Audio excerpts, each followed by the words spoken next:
여러분 안녕하세요. 7월 28일 매일 성경 묵상 함께 하겠습니다. 오늘 묵상할 말씀은 예레미야서 10장 17절에서 25절의 말씀입니다. 우리 함께 읽겠습니다. 애워싸인 가운데 앉은 자여 내 짐 꾸러미를 이 땅에서 꾸리라. 여호와께서 이와 말씀하시되 보라 내가 이 땅에 사는 자를 이번에는 내던질 것이라. 그들을 괴롭게 하여 깨닫게 하리라 하셨느니라. 슬프다 내 상처여 내가 중상을 당하였도다. 그러나 내가 말하노라. 이는 참으로 고난이라. 내가 참아야 하리로다. 내 장막이 무너지고 나의 모든 줄이 끊어졌으며 내 자녀가 나를 떠나가고 있지 아니하니 내 장막을 세울 자와 내 휘장을 칠 자가 다시 없도다. 목자들은 어리석어 여호와를 찾지 아니하므로 형통하지 못하며 그 모든 양떼는 흩어졌도다. 들을지어다. 북방에서부터 크게 떠드는 소리가 들리니 유다 성읍들을 황폐하게 하여 승냥이의 거처가 되게 하리로다. 여호와여, 내가 알거니와 사람의 길이 자신에게 있지 아니하니 걸음을 지도함이 걷는 자에게 있지 아니하니이다. 여호와여, 나를 징계하옵시되 너그러이 하시고 진노로 하지 마옵소서. 주께서 내가 없어지게 하실까 두려워하나이다. 주를 알지 못하는 이방 사람들과 주의 이름으로 기도하지 아니하는 족속들에게 주의 분노를 부으소서. 그들은 야곱을 씹어 삼켜 멸하고 그의 거처를 황폐하게 하였나이다 하니라. 아멘. 예언자의 경고를 듣지 않던 유다는 결국 멸망을 당할 수밖에 없었습니다. 유다의 멸망이 임박해서 적군이 애워싸인 가운데 있는 이들이 살기 위해서는 이제 짐을 꾸려야 한다고 말씀합니다. 이렇게 하시는 이유는 그렇게 해서라도 자신들이 무엇이 문제인지 깨닫게 하기 위해서라고 오늘 말씀하시죠. 그 결과 유다 성읍은 황폐하게 되어 승냥이의 거처가 될 것이라고 예언하십니다. 이렇게 된 배경은 하나님이 여러 선지자들과 여러 징조들을 통해 예고하고 경고하신 것을 듣지 않았고 배역하고 우상을 숭배하고 정의와 공의가 무너진 상태를 그들이 개선하지 않았기 때문입니다. 이제 하나님은 바벨론 군대를 도구로 사용하셔서 심판을 주도하십니다. 이때에 마지막으로 살 수 있는 길은 유배를 떠나기 위하여 짐을 싸는 일입니다. 더 이상 하나님께서 극적으로 용서하시고 개입하셔서 대적들을 물리치는 기적은 기대할 수가 없습니다. 이 또한 헛된 소망에 불과합니다. 하나님께서 이 일을 결정하셨고 진행하시는 것이기 때문입니다. 유다의 심판은요, 공의로운 하나님의 속성을 그대로 드러냅니다. 공의의 하나님은 유다를 심판하실 뿐만 아니라 우리 믿지 않는 모든 자들을 심판하실 것임을 알아야만 합니다. 우리가 늘 깨어서 준비하지 않는다면 매일 여러 가지 경로를 통해서 경고하시고 돌이키기를 원하시며 인도하시는 하나님의 말씀에 순종하는 여정으로 우리의 삶이 채워지지 않는다면 우리도 이스라엘과 남유다의 그 전철을 그대로 밟는 어리석은 자가 될 것입니다. 여러분, 하나님의 심판은 예레미야에게까지 영향을 미쳤습니다.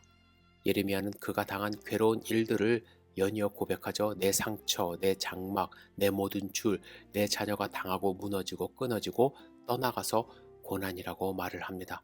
하지만 이 모든 것은 참아야 할 것들입니다.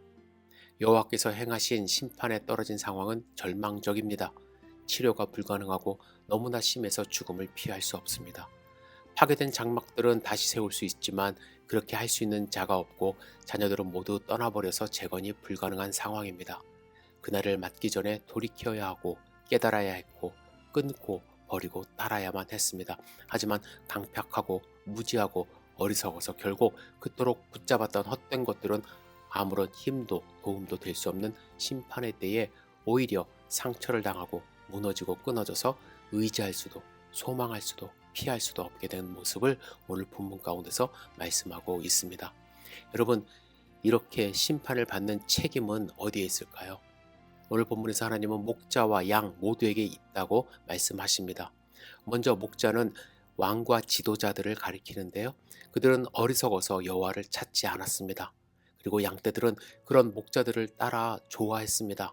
그래서 결국 함께 멸망하는 길로 행한 것입니다. 지도자들은 살아계신 하나님을 의뢰한 것이 아니라 자신들이 가진 힘과 지혜와 용맹을 자랑하며 외교적인 줄타기를 했습니다. 하나님을 의지하기보다 애굽을 더 의지하는 모습이 성경 가운데 나옵니다. 여호와 아닌 것에 소망을 두며 나라를 꾸려갔습니다. 하지만 하나님의 뜻이 이루어지는 형통은 어디에서부터 오나요? 하나님의 말씀을 순종하고 여호와의 통치를 따라서 행할 때 이루어지는 것입니다. 그렇다면 양떼는 아무런 책임이 없을까요? 그렇지 않죠. 자신에게 잘못된 지혜와 지식으로 인도한 목자들을 오히려 지지하고 좋아한 것도 양떼입니다. 그런 지도자들을 찾고 요구하고 지지하고 좋아했기 때문에 잘못된 지도자들이 서게 된 것이죠. 만일 양떼들이 그들을 찾지 않았고 좋아하지 않았다면 그런 사람들이 지도자로 설 수 없었을 것입니다. 그렇게 서로 좋아하면서 한 통속이 되어간 것입니다. 지도자와 양떼 책임의 경중은 있겠지만 총체적으로 타락한 데는 결국 함께 망하고 몰락의 길로 가게 되었습니다. 지금 이스라엘의 죄를 자복하면서 예레미야는 간구하고 있습니다. 죽을 죄를 저질러서 징계를 받고 있지만 그것으로 끝내주시고 진노하여 멸망시키지는 말아달라고 요청하고 있습니다. 하지만 그것은 간구일 뿐이지 이 모든 것에 대한 결정은 여호와께 있습니다. 다만 그 하나님의 긍휼에 호소하면서 기도할 뿐입니다. 우리도 이러한 기도 드려야만 합니다. 하지만 하나님의 주권까지 부인하는 그러한 기도를 해서는 안 되죠.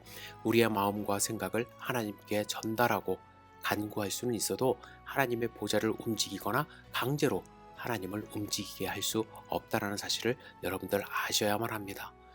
우리가 중요한 것은 무엇이냐면 하나님의 심판의 날이 오기 전에, 하나님의 심판이 종말에 일어나기 전에 믿지 않는 자들을 구원하기 위하여 최선을 다해야 할 것입니다. 또한 내 자신을 돌아보며 내가 진짜 하나님의 백성인가, 하나님의 자녀인가 스스로 늘 점검해보고 하나님의 말씀에 순종하며 살아가야 할 것입니다.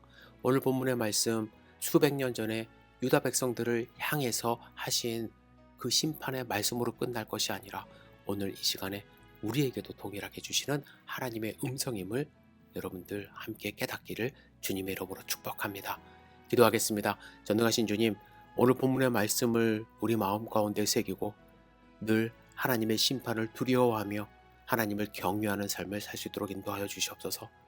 내 지혜와 힘과 의지로 세상 것 의지하지 않도록 인도하여 주시고 오직 하나님만 바라보며 하나님의 백성으로 살아갈 수 있도록 주여 축복하여 주시옵소서. 예수님의 이름으로 기도드렸사옵나이다. 아멘.